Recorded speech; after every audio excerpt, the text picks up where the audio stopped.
जो लड़कियों के बाल होते हैं वो लड़कों को फंसाने के जाल होते हैं।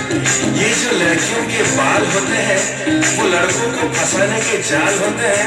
ये चूसते हैं खून लड़कों के कलेजों से, इसलिए इनके होंठ इतने